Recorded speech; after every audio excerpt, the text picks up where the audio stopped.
Finally got the house. Yay. But don't get too excited because yeah, don't get too excited. My dad might roll back up on me in another 15-30 minutes because when it gets too hot, when you get up there in your 60s and it gets hot as hell, you don't want to be out in the heat all day.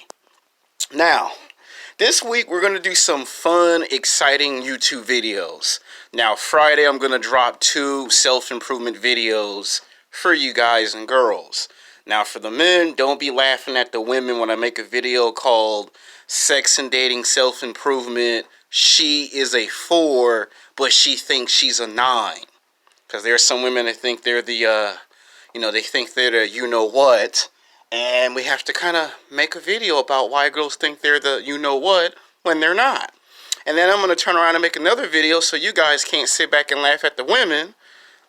And it's going to be called He's a 5, but he thinks he's a 10. Because we got some men who complain about the girls thinking they're, Jennifer Lopez and stuff like that. But you got a lot of these guys that don't self-improve themselves, that think they're Morris Chestnut or Michael Coulter the Luke Cage, and they're not that. So those videos going to get dropped on Friday. But today's videos are just going to be, as WWE say, wholesome American entertainment. This video right here is going to be called, hold on, make sure that ain't my pops. It's not. Alright, this video is going to be sex with Hollywood actresses. Now, the reason why I'm making this video is because I made one about the supermodels, but we're going to talk about actresses, because I know there's some men that might be saying, well, you ain't never talked about the actresses. So I'm going to talk about some of my Hollywood crushes, and not that I would ever get to date these women, but you guys can relate when you was in high school and college or at work or at the gym, playing basketball or football at the park. You could relate that there were times in your life that you guys would sit there and you would fantasize and you would talk about the possibilities that you could get with this chick if you were rich or famous, or if you played professional basketball, football, or baseball, the possibilities if you could have got with this fine looking girl. So I thought that I would drop this video to explain my Hollywood crushes and some of your Hollywood crushes, or at least come close to it. Yeah, sometimes I get this crystal ball, and sometimes in the crystal ball it shows me things, and then when I turn around it disappears. I can't find it in the crystal ball. Yeah, the powers that be, they're funny like that. They'll show you an image once, and then you turn around and you can't find the image no more. And then I'd be like, what happened to the image? And they'd be like, do the video, stop whining. And I'd be looking at the powers to be like, man, you ain't got to be the cold-blooded. Sometimes I try to go in the dream to find that image, and they kick me out of the dream. That's supposed to be a funny YouTube joke. Some of you got the concept, some of you like, that it don't make no sense, that it ain't funny to me at all. Anyway, let's move on to Zendaya. Now, she's popped up on a lot of men's radar. If you've seen Spider-Man Far Away, Spider-Man Homecoming, and then Spider-Man Far Away from Home. She's popped up in both those films. Now, those are just 2 Hollywood blockbuster films. She did pop up in some Nickelodeon stuff in the late 1990s when she was a little kid, but nobody really remembers that. And then there's the stuff she did in the 2000s, where she did a lot of modeling, she did a lot of R&B singing. So she has a singing career, she has a modeling career, or the pursuit of it, one or the other, and she's an actress. So she does some television and film, and the only reason why a lot of black men were going to the movie theater to watch those Spider-Man films is because she's the Black Mary Jane. Now, I remember there was a lot of controversial when they did the first Spider-Man film, that they were angry and furious that Zendaya was gonna be Mary Jane. So they changed it and said, oh, that's her nickname. And they weren't until the second Spider-Man film when it finally was more accepting that yeah, now everyone accepts her as the Black Mary Jane. So it's actually kind of funny how that turned out. Now, this girl an exotic beauty. You can tell Zendaya's mixed. Like, you can tell she's mixed with 3 different races, 3 nationalities. I find her very physically sexually attractive. If I had ever played professional basketball or football or baseball, that would be one black girl that's mixed that I would ask out to lunch and dinner or for a cup of coffee. I'm saying if I was rich and famous, if I made enough money. Washing dishes in Santa Monica is not going to work. That's not going to cut it. Let's just be honest. Let's be real men. Let's put our cards on the table and let's be real here. Washing dishes, I ain't got no chance at all at getting with her washing dishes. Now, if I made $50 or $60 or $70,000, I might have a shot. But that's one of my Hollywood crushes. I mean, serious. I mean, ever since I saw her in those Maximum magazines, you know, there were talks of putting her in Playboy. And then ever since I saw her in those Spider-Man films, I'm like, man, this woman is fine as hell. So that's one of my newest Hollywood crushes. So yeah, I like me some Zendaya. You know, I mean, seriously. I mean, if I had my 6-pack back, which I am going to get my 6-pack back, move Spider-Man out of the way and have me swing with Zendaya. So a lot of black men only watch those Spider-Man films because she fine as hell. Most of y'all will agree that y'all find Zendaya physically, sexually attractive. She is mixed. She ain't 100% black. Like, you can tell she's black, but then at the same time, you can kind of tell she look like an exotic beauty. Like, you might want to say, did she come from the Dominican Republic? You know, did she come from Hawaii or another or a Spanish country or European country? Did she come from Africa? You want to say she came from somewhere in them countries or from the islands, because she looked like she might be mixed with something like it or close to it. All right, next Hollywood crush would be Tessa Thompson. If you've seen Creed and Creed 2, of course, you look at Thor Ragnarok. You know, you could tell she looked like she's like from London, England, because she got that that exotic look. Even with her, you can tell she's mixed. Now, some people might say she's just 100% black, but not to me, because the accent she got. You can tell for a lot of these Hollywood films that she does, she has to lose the accent. She has to sound American. And then in some movies, they let her have the accent because that's easy for her to, you know, play the character. Like in Thor Ragnarok, she was funny. I mean, the way she was drunk and the way she was acting all bitchy and being fussy and took out Thor. At one point, I thought that was going to become Thor's love interest. Like, some part of me thought the director could have wrote in the script that these two could have become new romantic love interests. I mean, think about it. If Thor couldn't see Jane Foster no more, wouldn't it make sense to make these two love interests? I mean, think about it. You had her in Thor Ragnarok.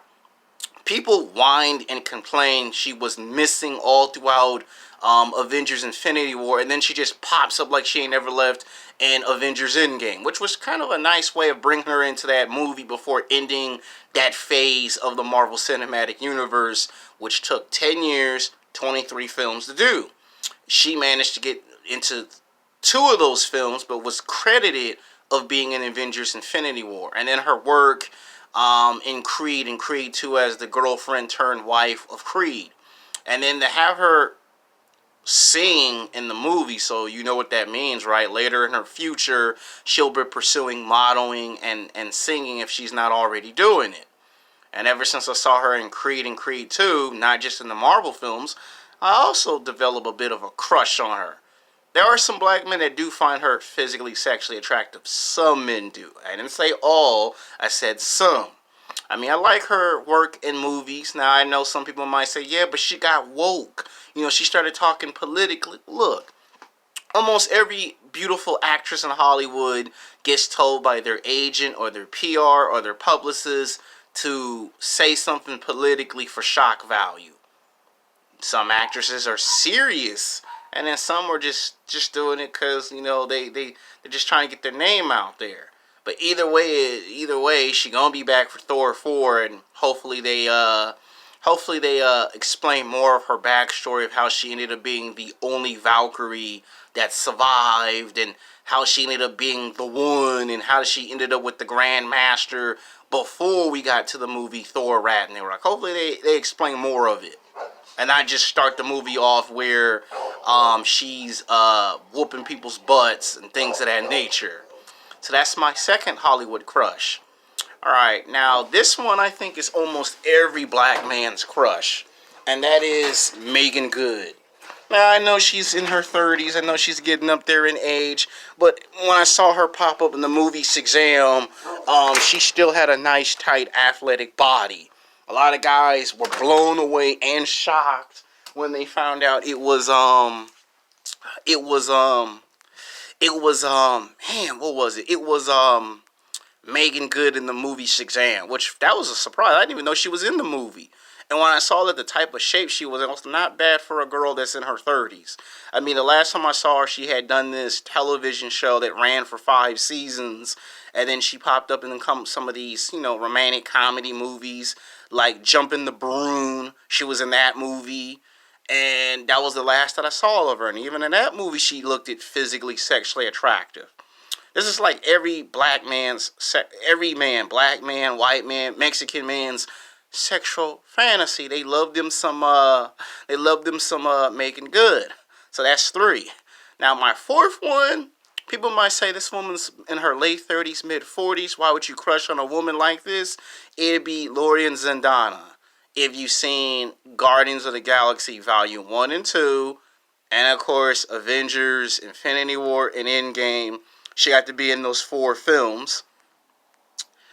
And of course, she's been in other movies like the Star Trek reboot. Yeah, she was in Star Trek 1 and 2. And then they managed to make a 3rd film. And then she's going to come back to do the 4th film to represent her character again. Now, to me, I like the fact that she's turned into a fully fledged action star.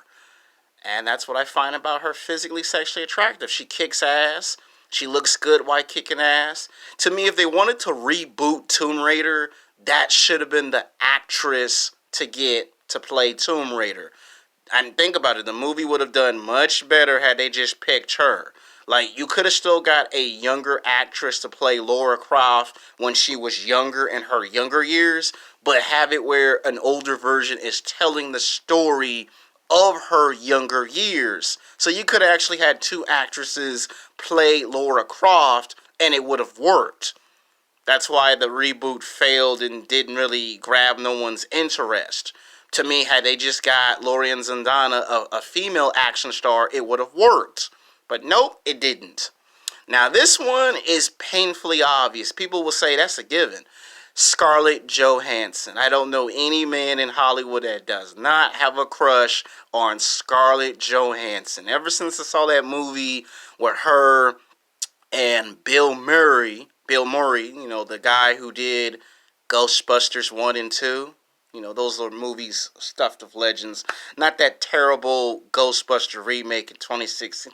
Just terrible film. I don't even know why they reboot that crap. But anyway, when they paired them up in the movie called Lost in Translation, it was a good movie. And I watched it because of Scarlett Johansson, of course.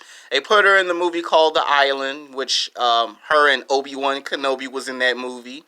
Yes, her and Obi-Wan Kenobi was in that movie. I seen that. And then finally they get to where later she would pop up in some more movies. And then she auditioned for the Black Widow. And once I saw her in Iron Man 2, that became my most favorite MC movie of all times. All of a sudden I was like, oh my God, they done the impossible. You got War Machine, you got Iron Man, you got Whiplash, you got Stan Lee in the movie, you got Easter eggs in this film of teasing Thor, and then you put in the Black Widow. It was like, what more could you ask for as a kid watching this movie? And they gave me the Black Widow. I was shocked. I was blown away. And the shape she got in, it was incredible. She got in the athletic shape. She changed her hair. She had the look. She had the accent. She had that sexual look. And she was whooping people's asses throughout that movie. I mean, I was so shocked. I couldn't wait to see what else they would put her in. Of course, there's that movie called Lucy, which, yeah, I saw it when it came out on cable. You know, I seen it, loved it. Now, some people say it wasn't that good of a movie, but it's Scarlett Johansson, and anything she plays in, I watch. Doesn't matter if the movie's good, bad, I will watch it because it's Scarlett Johansson. That's like my all-time crush. I don't tell women that in high school and college because most of the black women in high school and college be like, what? You like a white girl? You like Scarlett Johansson? Oh, hell no. We're going to get him. So I never would tell my Hollywood crushes in high school and college because you know how black women be getting the tripping out when you say it's Scarlett Johansson. Either case, I like the Scarlett Johansson. Even when they put her in the Avengers film, when she showed back up for Captain America, Winter Soldier, and both those Avenger films, that was 4 films, and then to throw her into Infinity War, and then, you know, to cap it off, Endgame. And then to get her own standalone movie, I can't wait for that. They do that, I'll buy a t-shirt of Scarlett Johansson to commemorate my memory of her playing that character. Like, I'll actually get the t-shirt and we'll sit back and watch it.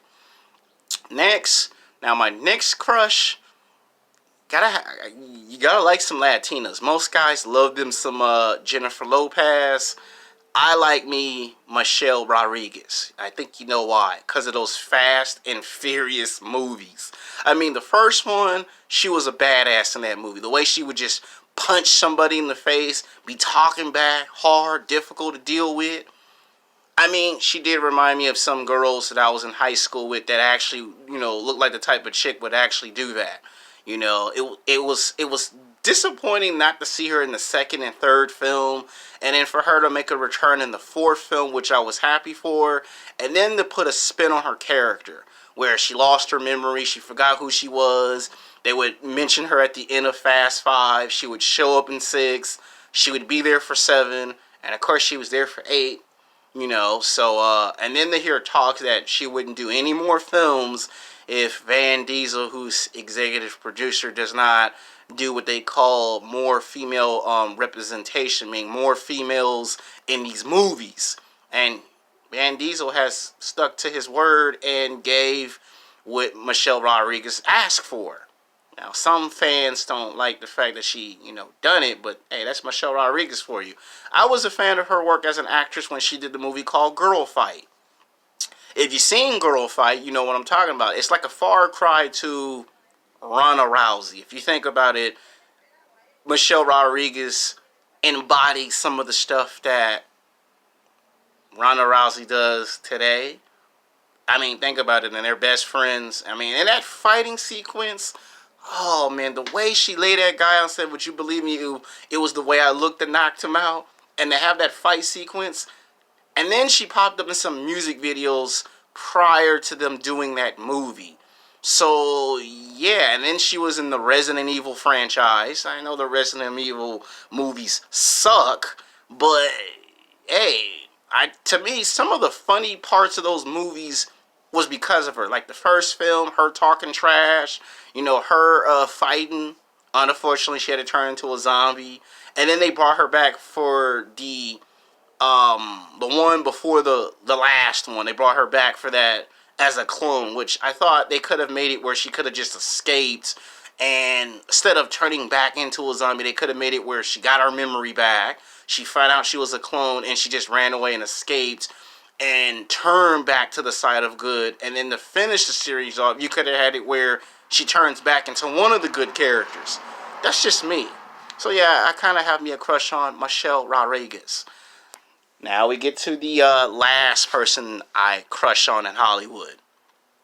This one may be a big shock to a lot of people. Some people might say, I can see why you have a crush on this type of girl. The girl from the movie Kick-Ass. I mean, come on. I mean, she's grown into an actress. She's now a legal age. I mean, you look at her movie in Carrie. Yeah, the movie Carrie that was supposed to be a remake of Stephen King didn't exactly grab people's interest, but she was in that, and she got to be in the sequel to whatchamacallit, Neighbors 2 with Seth Rogen and what's that heartthrob that every girl keeps screaming about that they just love? Zac Efron. She got to be in those movies. And I was kind of bummed out when they said they were going to they were going to cast her as Catwoman, and then they changed their mind. Or they were going to cast her in some Marvel films, and then they changed their mind. So hopefully they do it. Yeah, but she is one of my Hollywood crushes. I know some people might be smart in the comments and say, oh, you just say that because of Kick-Ass 1 and 2. It ain't just because of those two films. I mean, she did other movies prior to that, and then she did some movies that I didn't even know she did do. Like, she did The Equalizer, right? Where they paired her up with Denzel Washington. When I saw they paired her up with Denzel Washington, that's when I found out the true range of her acting ability. And then they put her in one of these movies that was not only based on a true story, but it came from a book. And it almost won a reward, an Oscar for it. So, yeah, she really has gotten my attention. And then she did that movie called The Fifth Wave, which I thought was a pretty good film, but unfortunately, no one wanted to see a rip-off of Hunger Games and Diversion, so it got one film, and then they tried to make a sequel, and then it fell flat on its butt. And she carried that film. She carried that franchise. She showed that she could be a leading actress. It's just, unfortunately, nobody wanted to see The Fifth Wave at the box office. So, these are my Hollywood crushes. Some of you will agree with the crushes, and some of you will disagree. Some of you will say, well, you didn't mention this person. It's just a video for entertainment. Now, when I go to the Grove and I make another video, that's going to be something completely different. At the Grove, it's going to be one of those sex improvement videos. This was just for fun entertainment. So it's not meant to be taken so literally serious. So if I can't name all of my Hollywood crushes, and I only named mine, and I named a couple of few guys that guys like. So till then, peace.